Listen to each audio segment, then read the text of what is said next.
Hello everyone, कैसे हैं आप सब। मेरा नाम वैभव कौशिक है और आप सभी जुड़ चुके हैं संस्कृति IAS के यूट्यूब प्लेटफॉर्म पर। आज हम बात करेंगे दो राज्यों की। दोनों एक दूसरे के पड़ोसी हैं, लेकिन अब विवाद की स्थिति पैदा हो रही है। विवाद किस बात का? भाषा का। यहां पर एक राज्य ने कहा कि अगर आपको हमारे राज्य में अपने स्कूल चलाने हैं तो आपको वहां पर जो बेसिक भाषा है वो हमारी रखनी होगी। अब इस पर दूसरा राज्य सीधे सीधे ये बात कह रहा है कि आप अगर ये बात कहेंगे तो आप सीधे सीधे संविधान का हनन करेंगे। तो इसी बात को यहां पर बढ़िया से विस्तार में जानेंगे, चीजों को समझेंगे कि ये कौन से दो राज्य हैं और यहां पे क्या मसला दिखाई दे रहा है। बात है आपके केरल और कर्नाटका की, लेकिन उससे पहले एक बहुत महत्वपूर्ण बैच जो आप सभी की डिमांड पे संस्कृति IAS लेके आया है। वो बच्चे जो यूपी में लेखपाल का पेपर देने वाले हैं, उन सभी के लिए 15 तारीख से एक बहुत ही बेहतरीन बैच यहां पे स्टार्ट हो रहा है। पूरा का पूरा बैच आपका ऑनलाइन मोड पे है। इसकी फीस मात्र 999 रखी गई है उन बच्चों के लिए जो आपके सीधा स्टार्टिंग के 100 बच्चे होंगे उनके लिए। उसके बाद ये फीस थोड़ा सा बढ़ जाएगी। तो जल्दी से जल्दी आप एडमिशन लीजिए। एडमिशन लेने के लिए क्या करना होगा? आपको एक नंबर दे रहा हूं 9555124124। इस पे कॉल करनी होगी और अपनी सीट सुनिश्चित करानी होगी, क्योंकि इससे बेहतरीन मौका आपको जॉब का नहीं मिलेगा। वापस आते हैं अपनी न्यूज पर। बात है कर्नाटका की और केरल की। दोनों ही भारत के वो राज्य हैं जहां पर आप देखेंगे कई बार एक दूसरे की भाषा को लेकर स्थिति गर्म हो जाती है।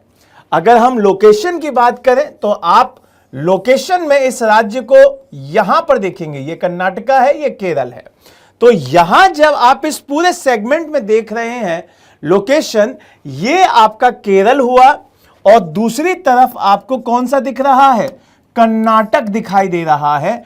और ये दोनों ही आपस में अब भिड़ने वाले हैं। भिड़ने वाले इन द सेंस, यहां पे थोड़ा सा कर्नाटक के CM साहब ने बढ़िया बात कही है केरल के CM साहब से, क्योंकि न्यूज केरल से ही उठी है तो वहां पर आपको समझना होगा।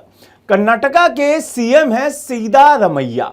उन्होंने कहा कि आप हमारे जो स्कूल हैं जो आपके केरल में चल रहे हैं, उन स्कूलों में अपनी मलयालम को बहुत जोरदार से अनिवार्य नहीं कर सकते हैं, क्योंकि केरल ने अभी हाल फिलहाल में एक लॉ पास करने की बात कही थी। उसमें कहा गया था कि जो केरल के अंदर स्कूल्स हैं उन सभी में मलयालम को कंपलसरी पढ़ाया जाएगा और फर्स्ट लैंग्वेज का दर्जा दिया जाएगा। फर्स्ट लैंग्वेज का मतलब वो आपकी भाषा जिसको हर स्कूल में हर जगह पर अनिवार्यतः लागू करना पड़ता है।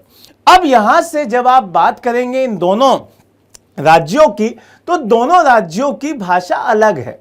कर्नाटका की बात करें तो वहां की भाषा कन्नड़ है। अगर केरल की बात करें तो वहां की भाषा मलयालम है।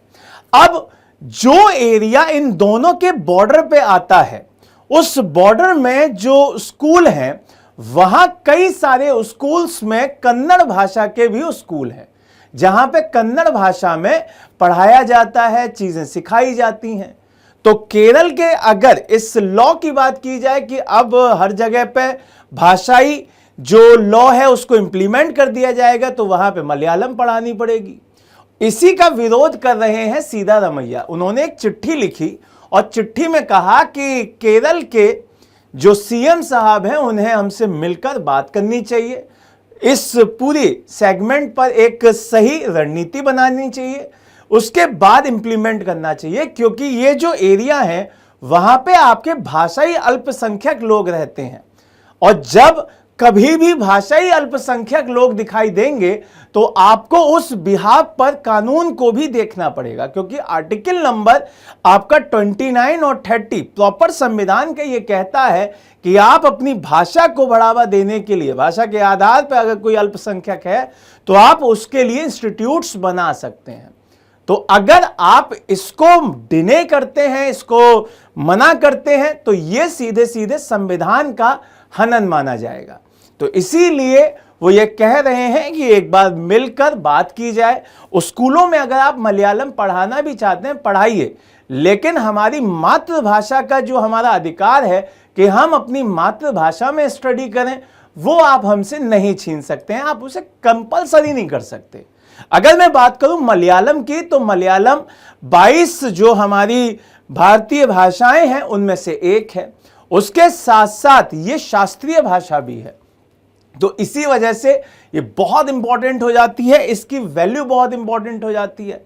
लेकिन संविधान ये कहता है कि आप कोई भी राज्य किसी भाषाई अल्पसंख्यक जो क्षेत्र है वहां के जो लोग हैं उनको अपनी भाषा यूज करने से नहीं रोक सकते हैं, उसे पढ़ाई करने से नहीं रोक सकते हैं। तो अगर ये इसको इंप्लीमेंट कराते हैं तो इनवैलिड हो जाएगा वो। इसी वजह से दोनों राज्यों के बीच में एक बार बैठक करने की यहां पर कर्नाटक के सीएम ने मांग करी है और उम्मीद है इसका सॉल्यूशन निकाल लिया जाएगा, क्योंकि इस तरीके की जो बातें होती हैं वो आपको झगड़ा कराती हैं, लेकिन जब आप बैठक करके उस पर सॉल्यूशन निकालेंगे तो वो चीजें सॉल्व हो जाएंगी। तो यहां पे बढ़िया से उम्मीद यही है कि भारत का जो संविधान है उसको सर्वोपरि रखा जाएगा, उसी के बिहाफ पे निर्णय लिए जाएंगे। तो चलिए अब लास्ट में फिर से मैं वही बात कहूंगा, जो बच्चे लेखपाल का बैच ज्वाइन करना चाहते हैं जल्दी से जल्दी करें और कमेंट बॉक्स में मुझे बताएं कि आप किस राज्य के हैं और आपकी क्षेत्रीय भाषा कौन सी है। नई वीडियो के साथ, नए टॉपिक के साथ दोबारा मिलेंगे, तब तक के लिए जय हिंद, जय भारत।